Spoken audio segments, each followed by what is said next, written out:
Ask Mufti Tariq Masood.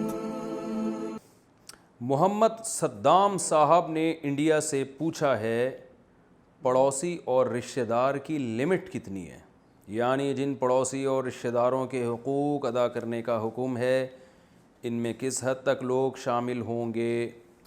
Saddam بھائی جو پڑوسی ہیں نا، ان میں سب سے دیکھیں، جب بھی کسی کے ساتھ کوئی اچھا سلوک کرنے کا ہمیں حکم دیا جاتا ہے اور قرآن یا سنت میں اس کی وجہ لکھی ہو کہ اس وجہ سے اس سے اچھا سلوک کرو، تو جس میں جتنی زیادہ وجہ پائی جائے گی اس سے اتنا زیادہ اچھا سلوک ہوگا۔ اب قرآن نے حکم دیا کہ پڑوسی سے اچھا سلوک کرو، 5ویں پارے کی مشہور آیت ہے وَاعْبُدُوا اللَّهَ وَلَا تُشْرِكُوا بِهِ شَيْئًا وَبِالْوَالِدَيْنِ إِحْسَانًا وَبِذِي الْقُرْبَى وَالْيَتَامَى وَالْمَسَاكِينِ وَالْجَارِ ذِي الْقُرْبَى وَالْجَارِ الْجُنُوبِ وَالصَّاحِبِ بِالْجَنبِ وَابْنِ السَّبِيلِ۔ تو جار کا ذکر ہے، پڑوس، تو جو جتنا زیادہ پڑوسی ہوگا اس کا حق اتنا ہی زیادہ ہے۔ تو جس کی دیوار آپ کی دیوار کے ساتھ ملتی ہے ان کا حق بہت زیادہ ہے، جو آپ کے پڑوسی ہیں ان کا حق تھوڑا سا کم ہے، اور جو پڑوسی کے پڑوسی ہیں ان کا تھوڑا سا اور کم ہے۔ ایک روایت میں آتا ہے 40 گھر تک پڑوس رہتا ہے، یعنی ادھر بھی 40 ادھر بھی 40، سامنے بھی پیچھے بھی، روایت میں آتا ہے۔ لیکن ظاہر ہے کم ہو جاتا ہے حق، سب سے حق تو اس کا ہے جس کی دیوار آپ کی دیوار کے ساتھ ملتی ہے۔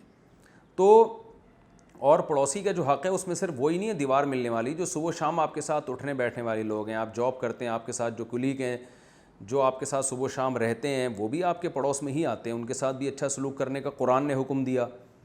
اور کہیں سفر میں جا رہے ہیں تو جو آپ کے ساتھ سیٹ میں ساتھ بیٹھا ہوا ہے، ٹرین میں ہو یا بس میں یا جہاز میں یا اونٹ پہ بیٹھے ہوئے جا رہے ہیں، تو ساتھ والا اونٹ پہ بھی کوئی سفر کر رہا ہے، تو کوئی بھی آپ کے ساتھ ٹریولنگ کے دوران آپ کا کے ساتھ ہوگا تو وہ بھی پڑوس میں آتا ہے۔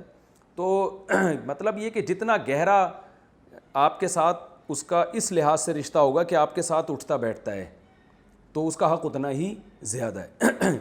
پھر اس میں یہ بھی ہے کہ اگر آپ کسی دوسرے ملک جانتے ہیں، آپ کو اپنے گاؤں کا کوئی بندہ مل جاتا ہے تو گاؤں کے لحاظ سے وہ آپ کا پڑوسی ہے، تو اس سے تھوڑا سا اچھے طریقے سے بات کر لیں آپ۔ تو جتنا زیادہ پڑوسی پن پایا جائے گا، آپ دوسرے کنٹری میں جاتے ہیں، آپ کو اپنے کنٹری کا کوئی بندہ مل جاتا ہے تو آپ ذرا اور اچھی طرح سے اس سے بات کر لیں، یار تم بھی پاکستانی ہم بھی پاکستانی، تم بھی انڈیا کے ہم بھی انڈیا کے، نہیں تو کم از کم تم انڈیا کے ہم پاکستان کے، دونوں ملک ایک دوسرے کے پڑوسی ہیں۔ تو کسی بھی لحاظ سے تو بس جتنا زیادہ پڑوسی کا عنصر پایا جائے گا اتنا ہی حق زیادہ ہوگا۔ یہی جواب رشتہ داروں کے بارے میں ہے۔ رشتہ داروں کا حق کتنا ہے بھائی؟ جو جتنا قریبی رشتہ ہے۔ تو قرآن نے جو قریبی رشتے بیان کیے ہیں، جو ہمیشہ قرآن ترتیب بیان کرتا ہے، سب سے پہلے والدین، پھر اولاد، پھر بھائی اور بہنیں، اس کے بعد باپ کے رشتہ دار، ابا کے بھائی جس کو چچا کہتے ہیں یا تایا کہتے ہیں، پھر ابا کی بہنیں جس کو پھوپھیاں کہتے ہیں جن کو، پھر امی کے بھائی، پھر امی کی بہنیں۔ تو یہ اسی ترتیب سے قرآن رشتوں کو بیان کرتا ہے۔ پھر اس کے بعد کزنوں کا رشتہ آتا ہے، تو کزنوں میں سب سے پہلے چچا زاد بھائی بہنیں، پھر پھوپھی زاد بھائی بہنیں، پھر ماموں زاد بھائی بہنیں، پھر خالہ زاد بھائی بہنیں، یہ چاروں برابر ہیں۔ تو ان کے بعد پھر آگے ان کی اولادیں، تو جتنا قریبی ہوگا تو سب سے قریبی اپنے والدین، اپنی اولاد، اور والدین میں دادا دادی نانا نانی بھی آ گئے، اس کے بعد سگے بھائی بہنیں، پھر اس کے بعد چچا ماموں پھوپھی خالہ وغیرہ، پھر اس کے بعد ان کی اولادیں۔ تو یہ ترتیب ہے رشتہ داروں کی۔ Ask Mufti Tariq Masood.